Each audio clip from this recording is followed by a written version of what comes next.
সপ্তম শ্রেণীর প্রিয় শিক্ষার্থী বন্ধুরা, আজকের অনলাইন ক্লাসে আমি তোমাদেরকে স্বাগত জানাচ্ছি। আমি তোমাদের রুবেল স্যার। আজকের অনলাইন ক্লাসে আমরা কোশ্চেন নং 6 অর্থাৎ ইংরেজি প্রথম পত্রের 6 নং যে কোশ্চেনটা থাকে সেখানে রিঅ্যারেঞ্জ থাকে। তোমরা জানো যে কোনো স্টোরি বা ইম্পর্টেন্স বা ফ্যামিলিয়ার কোনো ইভেন্ট যেগুলো এলোমেলো করে থাকে, তো সেগুলো আমাদেরকে সিকোয়েন্স অনুযায়ী অর্থাৎ সাজিয়ে লিখতে হয় গল্পটা। তো আমরা আজকের এই অনলাইন ক্লাসে সেটা কিভাবে করতে হয় এবং অ্যান্সারগুলো কিভাবে লিখতে হয় সেই সম্পর্কে ডিটেইলস আলোচনা করব। তো আমরা আশা করি যে তোমরা আজকের এই অনলাইন ক্লাসের মাধ্যমে রিঅ্যারেঞ্জ অর্থাৎ কোশ্চেন নাম্বার 6 থেকে যে অ্যান্সারগুলো করতে হয় এটা খুব সহজে এবং সুন্দরভাবে উপস্থাপন করতে পারবে তোমাদের যে অ্যান্সার সেটা। তো আমরা কয়েকটি পদ্ধতি, তোমরা জানো যে এখানে 10টা সেন্টেন্স থাকে, অর্থাৎ 10টা সেন্টেন্সকে আমাদের সিকোয়েন্স অনুযায়ী অর্থাৎ স্টোরির শুরুটা যেভাবে হবে এবং এন্ডিংটা সিকোয়েন্স অনুযায়ী সাজাতে হবে। সেক্ষেত্রে সাজানোর পরে আমরা যেটা করব যে যদি আমাদের হাতে সময় থাকে তাহলে আমরা সাজানোর পরে এটা প্যারাগ্রাফ আকারে আবার লিখব। যদি সময় না থাকে সেক্ষেত্রে আমরা শুধুমাত্র আমাদের যে সেন্টেন্সের নাম্বারগুলো আছে সেগুলো আমাদের অ্যারেঞ্জ করে লিখলেই হবে। তো আমি আজকের এই পদ্ধতিটার জন্য তোমাদের জন্য একটা ডিজিটাল কন্টেন্ট তৈরি করে সেটা উপস্থাপন করব। আশা করি তোমরা এটা থেকে উপকৃত হবে। তো চলো আমরা আজকের ক্লাসটা উপভোগ করি।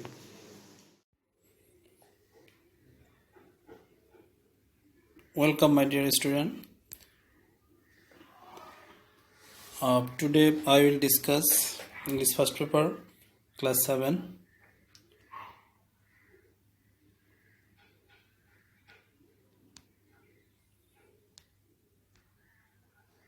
I am Mohammad Rubel, Assistant Teacher English, Lakers Public School and College, Rangamati. Today I will discuss English for today, the English first paper readings part 1. Lesson declaration. Today we shall discuss about rearrange part 1. তোমরা জানো যে তোমাদের English প্রথম পত্রের question নং 6 সেখানে rearrange থাকে, কিছু স্টোরি থাকে, পপুলার স্টোরি, তো নন ইভেন্টগুলো সেগুলো এলোমেলো করে থাকে, অর্থাৎ সেগুলো তোমাদেরকে রিঅ্যারেঞ্জ করে লিখতে হয়। মূলত এগুলোই আজকে আমাদের আলোচনার বিষয়। তো চলো আমরা আজকে আমাদের যে রিঅ্যারেঞ্জ সেটা আমরা ডিসকাস করি। Learning outcomes.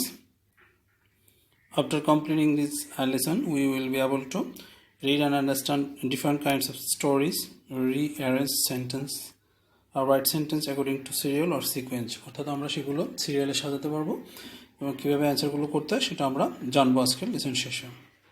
তো তোমরা জানো যে তোমাদের এরকম রেফারেন্স যে বুকস রয়েছে অর্থাৎ অ্যাডভান্স লার্নার, সেখানে কিছু মডেল কোশ্চেন থেকে আমরা এই ধরনের রিঅ্যারেঞ্জ প্র্যাকটিস করে থাকি। তো আমি আজকে মূলত অ্যানুয়াল সিলেবাস অনুযায়ী তোমাদের মডেল কোশ্চেন 21 থেকে শুরু করে কয়েকটি পার্ট 1 রিঅ্যারেঞ্জ, সেখানে কয়েকটি রিঅ্যারেঞ্জ নিয়ে আলোচনা করব। আশা করি আজকের এই লেসনটা তোমাদের জন্য উপকৃত হবে। তো দেখো এখানে আমি একটা রিঅ্যারেঞ্জ নিয়েছি।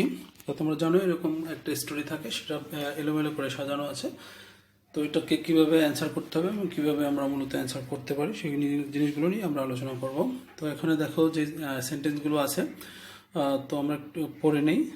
হি showed it to his wife, however he picked it up and carried it home. The lands yielded him some crops. One day he was walking through the fields. He thought that it might have been dropped by a passerby. With that, he supported his family with difficulty. He had a few acres of land, so he always thought how he could add to his income. There lived a farmer in a village. While walking, he came across a purse of gold. অর্থাৎ তোমরা জানো যে এরকম একটা story আছে, যে সেটা বাংলাতে তোমরা জানো অনেকে হয়তো বা, যে এরকম একজন গরিব কৃষক ছিল, তার কিছু জমি ছিল, সে সেগুলো চাষ করতে একদিন তার যেই জমিতে একদিন হাঁটতে ছিল, হঠাৎ করে সে একটা ব্যাগ পেয়েছিল। সে ভাবলো এটা হয়তো কোনো পথচারী ফেলে গিয়েছে, সেটা পেয়ে সে এটার মধ্যে গোল্ড ছিল অনেকগুলো, সে এটা নিয়ে তার স্ত্রীর কাছে গেল। তো মূলত এটাই হচ্ছে আমাদের মূল গল্প। তো সেটা আমরা কিভাবে লিখবো অর্থাৎ সিকোয়েন্স অনুযায়ী কীভাবে সাজাবো, দেখো প্রথমে এখানে যেটা আছে, আমরা প্রথমে এখানে আমরা যেটা করব there lived a farmer in a village, অর্থাৎ এটা দিয়েই মূলত সেন্টেন্সটা শুরু হবে। তো কিভাবে করতে হবে দেখো,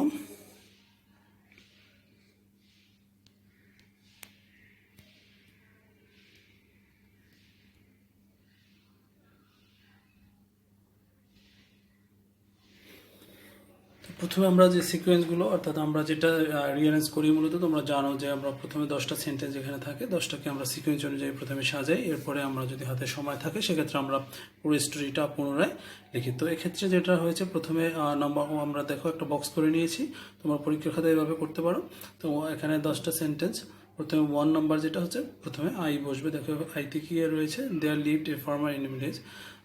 তারপরে যেটা রয়েছে 2 নাম্বার সেন্টেন্স হচ্ছে জি, সেখানে কি হবে দেখো, হি had a few acres of land, তার কিছু জমি ছিল। 3 নম্বর সেন্টেন্স যেটা হচ্ছে যে the land yielded him some crops, এই জমি থেকে সে কিছু শস্য পেত। 4 নম্বর যে সেন্টেন্সটা সেটা হচ্ছে with that he supported his family with difficulty. তো এরপরে যে সেন্টেন্সটা রয়েছে তোমরা খেয়াল করো, নম্বর 5 এই নম্বর সেন্টেন্স, সেটা হচ্ছে যে so he always thought how he could add to his income. তো এরপরে যে সেন্টেন্স রয়েছে number 6 D number sentence, one day he was walking through the fields. তারপরে নাম্বার 7 যে সেন্টেন্সটা বসবে, the while walking he came across a purse of gold. Number 8 যে সেন্টেন্সটা রয়েছে তোমরা খেয়াল করো, নাম্বার সেন্টেন্সটা, he thought that it might have been dropped by passerby. And 9 number যে সেন্টেন্স বি নাম্বারে যেটা রয়েছে সেটা, however he picked it up and carried it home. আর নাম্বার 10 যে সেন্টেন্সটা রয়েছে সেটা হচ্ছে এই নাম্বার, অর্থাৎ he show it to his wife. তো এইভাবে আমরা লেখার পরে এই সিকোয়েন্সটা লিখলেও হবে, আর যদি আমাদের হাতে সময় থাকে, যেহেতু সময় থাকে, ইংলিশ প্রথম পত্র মূলত 80 নম্বরের পরীক্ষা হয়, তোমাদের জানো লিসেনিং স্পিকিং টেস্টের জন্য 20 মার্কস থাকে, সেটা ক্লাসে হয়। তো সেই জন্য হাতে অনেক সময় থাকে, তোমরা এরকম সিকোয়েন্সটা লিখে এরপরে সিরিয়াল নাম্বার লেখার পরে মূল প্যাসেজটা তোমরা লিখতে পারো। তো সেটা হচ্ছে কীভাবে তোমরা লিখবে দেখো, এরকম করে স্টোরিটা তোমরা লিখে নিতে পারো। দেখো এখানে আমি লিখে নিয়েছি, তোমরা ঠিক এভাবেই করতে পারো। দেখো, there lived a farmer in a village, he had a few acres of land. তারপরে the lands yielded him some crops, with that he supported his family with difficulty, so he always thought how he could add to his income. One day he was walking through the fields, while walking he came across the purse of gold. He thought that it might have dropped by a passerby. However, he picked it up and carried it home. He showed it to his wife. অর্থাৎ এইভাবে আমরা অ্যান্সারটা করতে পারবো। তো আমরা পরে আরও কিছু রিয়ারেঞ্জ আছে, দেখো এর পরের স্লাইডে আমরা যাই।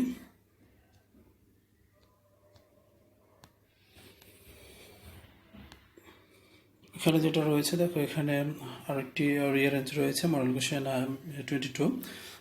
One said, I have lost my husband. A poor woman once came to a Buddha. The sorrowful mother went from door to door seeking the mustard seeds, but at every door she met with sad replies. তো এরকম করে এগুলো আছে, তোমরা দেখো খেয়াল করো, এখানে 10টা সেন্টেন্সে আছে, সেগুলো আমরা কীভাবে রিয়ারেঞ্জ করবো, আমরা মূল গল্পটা ভালোভাবে পড়ে তারপর আমরা সাজিয়েছি। তো দেখো এরপরে যে অ্যান্সারটা সেটা হবে, তো এরকম করে আমরা নাম্বার বক্স করে সেখানে 10টা সেন্টেন্সের জন্য করে নিয়েছি। দেখো এখন প্রথমে বি নাম্বার সেন্টেন্সটা প্রথমে বসবে, a poor man once came to a Buddha. Number 2 I number sentence বসবে, he asked him whether he could give her any medicine to restore her dead child to life. পরের sentence যেটা রয়েছে H number sentence, দেখো, the holy man was touched by the great sorrow of the woman. Number 4 যে সেন্টেন্সটা রয়েছে সেটা হচ্ছে যে E number, he told that there was only one medicine which could revive her son. Number 5 যে number, he told her to bring a handful of mustard seeds from a house where death had never entered.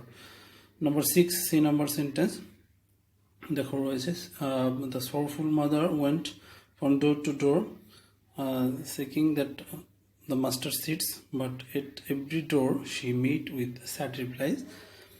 Number 7 one said, I have lost my husband. Number 8 যেটা রয়েছে, F number sentence. Another said our youngest child died last year. Number 9 D number sentence সেটা হচ্ছে যে she returned with heavy heart to the great teacher and told him the result of her great search. Number last যে সেন্টেন্সটা G number sentence হবে the Buddha told her affectionately that she must not think much of her own grief since sorrow and that are common to all. অর্থাৎ গল্পটা তোমরা বাংলাতে জানো যে একজন মা একজন বুদ্ধর কাছে গিয়েছিল যে তার সন্তান মারা গেছে, তাকে সে কীভাবে জীবিত করবে মেডিসিন। তো সে কী করলো, বুদ্ধ বলল যে আপনি এমন একটা বাসা থেকে এমন কিছু বীজ আনতে হবে যেটা যে বাসায় এখন পর্যন্ত কেউ মৃত্যুবরণ করেনি। তো সে গেল, কিন্তু কোনো বাসায় সে এমন কোনো বাসা পেল না যে বাসায় কেউ না কেউ মারা গেছে, অর্থাৎ প্রত্যেক বাসায় সে দেখলো কেউ না কেউ মারা গেছে। তো পরে এসে তো বলার পরে সে বুদ্ধ তাকে বুঝিয়ে দিল যে হ্যাঁ এটা হচ্ছে মৃত্যুটা সবার জন্য অনিবার্য, সো এটা সবার কমন টু অল, এর জন্য তার দুঃখটাও কমে গেল। মূলত একটু হচ্ছে মূল প্যাসেজ। তোমরা এরকম যে গল্পগুলো বাংলাতে পড়লে অ্যান্সারগুলো করতে তোমাদের জন্য একটু সহজ হবে। তো আমি অ্যান্সারটা যেভাবে লিখতে হবে দেখো আমি সাজিয়ে নিয়েছি। তো এইভাবে তোমরা এখানে যে আমি নাম্বার 10 বক্স করে যেভাবে সেন্টেন্সগুলো সিকোয়েন্স নাম্বারগুলো শুধু সিরিয়ালে সাজিয়েছি সেটা লিখলেও মার্কস পাবে। আর সেক্ষেত্রে যদি তোমাদের হাতে সময় থাকে মূল প্যাসেজটাও তোমরা প্যারাগ্রাফ আকারে লিখতে পারো, যেহেতু অনেক সময় অনেক পরীক্ষা পাবলিক পরীক্ষায় তোমাদেরকে বলতে পারে, সেক্ষেত্রে তোমরা এই দুইটাই প্র্যাকটিস রাখবো, হাতে সময় থাকলে অবশ্যই অ্যান্সারটা করবো। এরপরে যেই আমাদের আরেকটি রিয়ারেঞ্জ রয়েছে দেখো। তো এখানে আমরা এরকম একটা রিয়ারেঞ্জ করে নিয়েছি, এখানে সেটাও আমরা একইভাবে অ্যান্সার করার চেষ্টা করব, খেয়াল করো তোমরা। তো এখানে যে গল্পটা রয়েছে সেটাও আমি সাজিয়ে নিয়েছি, প্রথমে বক্স করে সেই নাম্বারগুলো আমরা সাজিয়ে নিয়েছি। প্রথমে দেখো যেটা রয়েছে ডি নাম্বার সেন্টেন্স, অর্থাৎ once a dog was eating a bony piece of meat under a tree. Number 2 যে সেন্টেন্সটা হবে সেটা হচ্ছে G number, a crow saw him and wished to eat that. এরপরে নাম্বার 3 যে সেন্টেন্সটা বসবে সেটা হচ্ছে F number, it flew away and after some time returned with another crow. Number 4 যে সেন্টেন্সটা রয়েছে সেটা হচ্ছে বি নাম্বার, দেখো বি নাম্বার যে both the Kroos went near the dog. Number 5 যে সেন্টেন্সটা রয়েছে এ নাম্বার, অর্থাৎ one of them started packing the dogs tail. এরপরে যে সেন্টেন্সটা রয়েছে দেখো ই নাম্বার, নাম্বার 6 6 নম্বর যে সেন্টেন্সটা হবে, the dog not only fled disturb but also become angry. তো এরপরে যে নাম্বার 7 নম্বর সেন্টেন্সটা হলো সি নাম্বার সেন্টেন্স হবে, সেখানে the dog dropped the bone and looked at the crow. তারপরে হচ্ছে 8 নম্বর সেন্টেন্স, অর্থাৎ 8 নম্বর যে সেন্টেন্সটা হবে সেটা হচ্ছে এইচ নাম্বার সেন্টেন্সে বসবে। দেখো এখানে আছে যে in the meantime the other crow flew away with the bone. এরপরে যে সেন্টেন্সটা হবে সেটা হচ্ছে 9 নম্বর যে সেন্টেন্সটা যে নাম্বার, অর্থাৎ the dog ran after the crow but in vain আই নাম্বার, অর্থাৎ লাস্টের যে সেন্টেন্সটা সেটা হচ্ছে আই number, this made him sad and helpless. অর্থাৎ এভাবে গল্পটা আমরা রিয়ারেঞ্জগুলো করার পরে আমরা যেটা হচ্ছে প্যারাগ্রাফ আকারে লিখবো সেটা হচ্ছে এভাবে। দেখো one day a dog was eating a one piece of meat under a tree. A crow saw him and wished to eat that. It flew away and after some time returned with another crow. Both the crows went near the dog. One of them started pecking the dog's tail. The dog not only felt disturbed but also became angry. The dog dropped the bone and looked at the crow. In the meantime, the other crow flew away. The one. The dog ran after the crow, but it vain. This made him sad and helpless. অর্থাৎ এভাবে গল্পটা শেষ হয়েছিল। তো তোমরা মূলত এভাবে answer, অর্থাৎ রিয়ারেঞ্জ যেটা থাকবে সেটা অ্যান্সারগুলো এভাবে লেখার পরে, অর্থাৎ সিরিয়াল নাম্বারটা লিখে তারপরে তোমরা প্যাসেজ আকারে সেটা লেখার চেষ্টা করবে। আর সিরিয়াল নাম্বারটা লিখলেও তোমাদের হবে, যদি হাতে সময় থাকে প্যারাগ্রাফ আকারে ওইটা লিখবে। তো এখন যেটা তোমাদের করতে হবে যে তোমাদের জন্য একটা হোমওয়ার্ক থাকবে, অর্থাৎ তোমাদের যে বুকস রয়েছে অ্যাডভান্স লার্নার, সেখান থেকে আমাদের যেহেতু পরীক্ষার অ্যানুয়াল প্রিপারেশন নিতে হবে, সেক্ষেত্রে আমরা মডেল কোশ্চেন প্র্যাকটিস করতে হবে আমাদের লেসনগুলোর পাশাপাশি। তো রিঅ্যারেঞ্জগুলো আমরা মডেল কোশ্চেন 21 থেকে যতগুলো আছে, অর্থাৎ 35 or মোর, সেগুলো আমরা প্র্যাকটিস করব।